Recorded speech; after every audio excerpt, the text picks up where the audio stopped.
welcome back. This is lesson 12.3 journal, dot plots and frequency tables. I will be able to create and read dot plots for any data set. I will also be able to create and use frequency tables to make sense of a data set. Okay, you're going to also need our chapter 12 vocabulary sheet. We're going to add a couple more to it. So data, we've already talked about. Data is a collection of facts such as numbers, words, and qualities or observations. A dot plot we're going to add to this one. So go ahead and pull out your page. Dot plot is a visual representation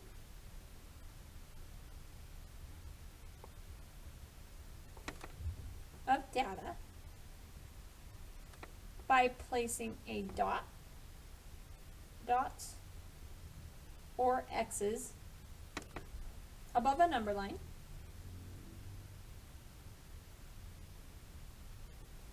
for each piece of data. Okay, frequency is how often a piece of data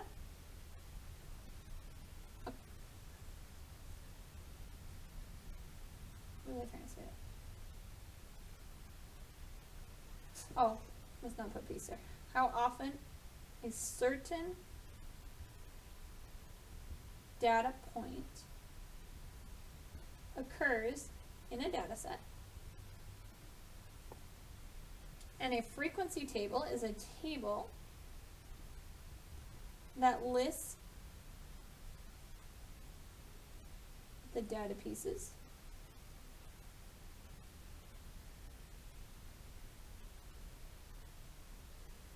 and how often they occur.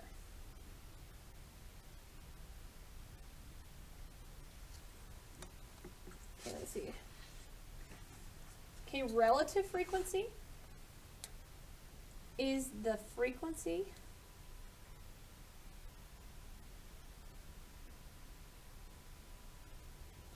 of an outcome divided by the total number of data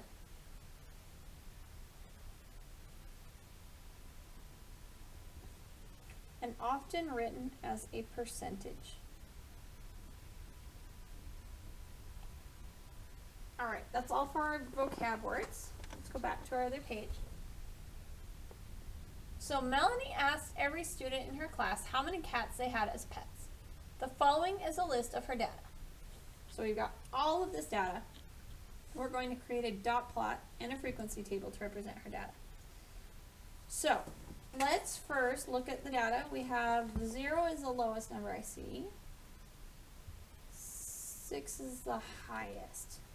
So her data set is 1, 2, 3, 4, 5, 6, 7, 8, 9, 10, 11, 12, 13, 14, 15, 16, 17, 18, 19, 20, 21, 22, 23, 24, 25. So her sample size is 25. That's the total. If 25 is the sample size, that means we're going to make 25 dots when we're done here. So 0 is the lowest.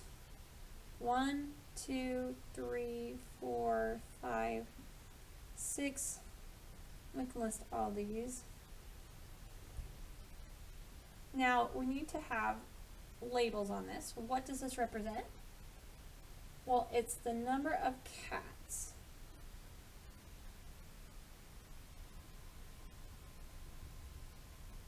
as pets. So what we're going to do is for every piece of data, we're going to put a dot or an X, I like X, above it. So 2, I'm going to put an X above the 2. Another 2, put an X above it. 0, 0 again. 4, 2, 0, 0, 1, 0, 1 again. And what I like to do is maybe cross them out, or at least draw a line under so I know I've already done those. I don't want to cross them out yet because I'm not done over here. But I know I've gotten to the second one. Okay, another 0. 6. 3. 1. 0. 1. 4. 0. 0. 2. 1. 2. 2. And 1.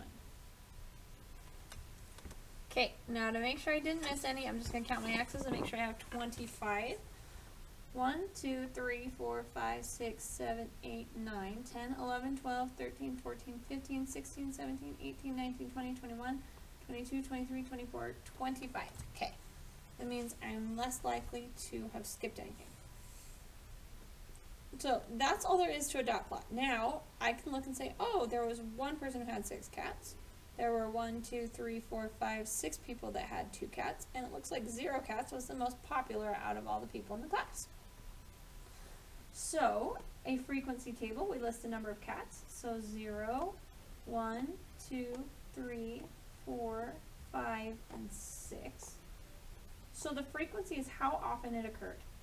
There were 1, 2, 3, 4, 5, 6, 7, 8, 9 people, or 9 instances that didn't have any cats. There were 1, 2, 3, 4, 5, 6, so the frequency was 6 for the number of people having 1 cat. There were 6 that had 2 cats. There was 1 person that had 3, 2 people that had 4, 0 people that had 5 cats, and 1 person that had 6 cats. So that's all there is to a frequency histogram, or frequency table. Relative frequency, all we have to do is turn this into a fraction out of the total. So there were 9 people that had 0 cats out of how many total in the class? 25. So 9 over 25, we can write it as a decimal. If we did 9 divided by 25, we get 0.36 or 36%. So if you see it just as a decimal, that's just giving you the percentage without putting a percent sign on it. So remember decimal man and percent man. Here we have 6 people out of 25 that did not have, or that had 1 cat. If I divide 6 by 25, that's going to give me 0.24, which is the same as 24%. This would give me 6 out of 25, which is exactly the same. So in other words, 24% of the people in class have 2 cats. We had 1 out of 25, which would be 0.04, or in other words, 4% of the class had 3 cats. 2 out of 25 would be 0.08, or in other words, 8% had 4 cats.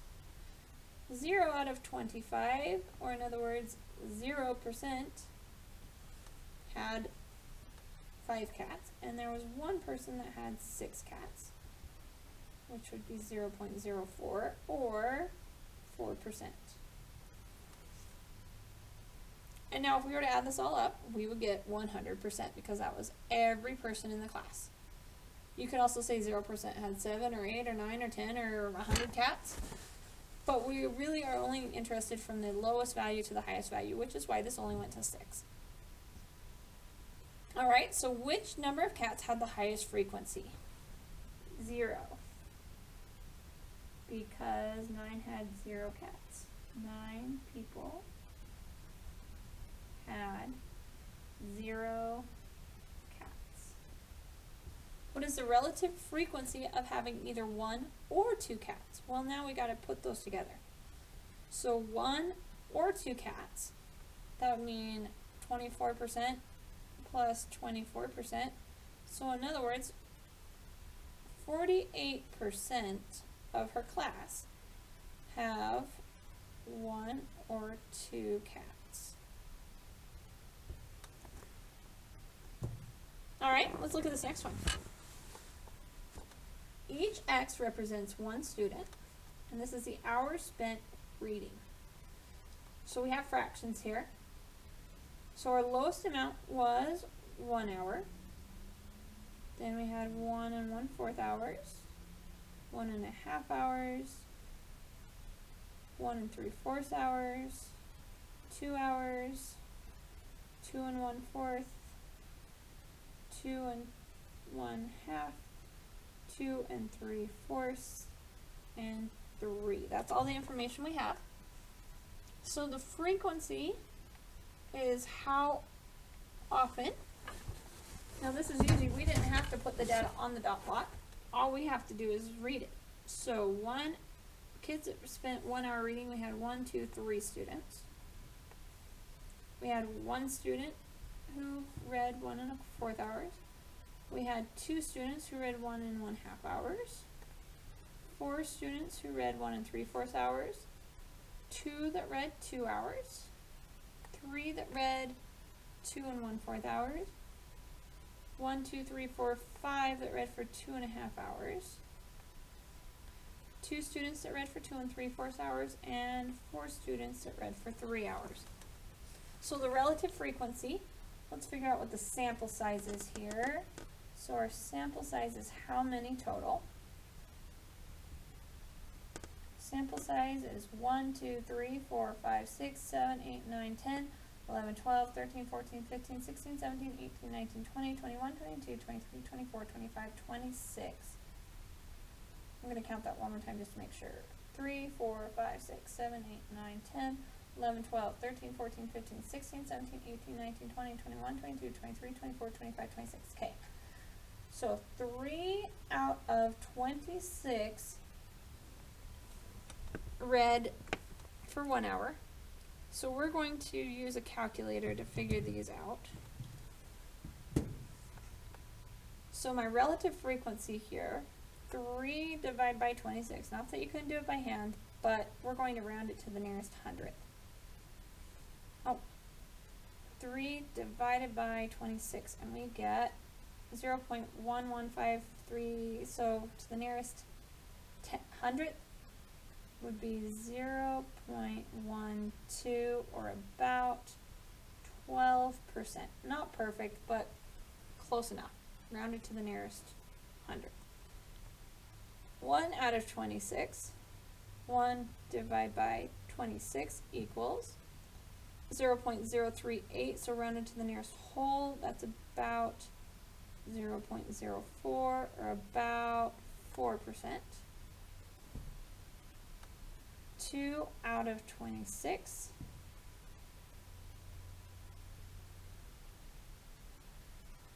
Round up, that would be about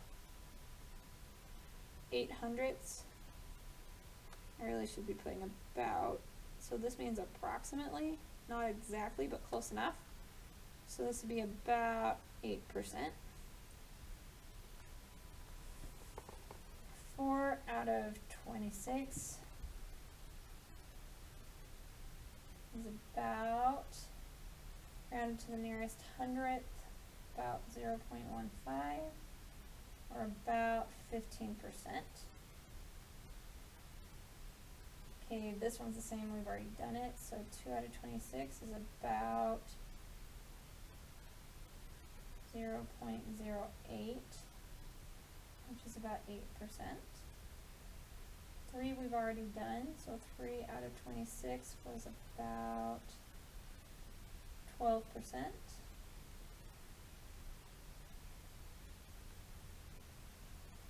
5 we haven't done yet, so 5 divided by 26. 19.2, so I'm going to keep that about 19. About 19%. 2 we've already done. which was about 0.08, or about 8%. And 4 out of 26 we already did up here. That was about 15%.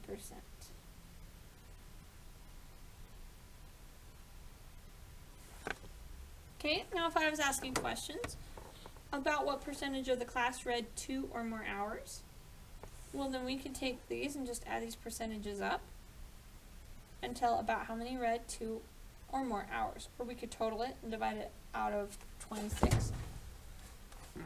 But that's how relative frequency works, and frequency. Pretty easy. The table is just there to help you organize the data. Okay, take a picture of this. Rate yourself 0, 1, 2, 3, or 4. Leave me and send me pictures on Google Classroom.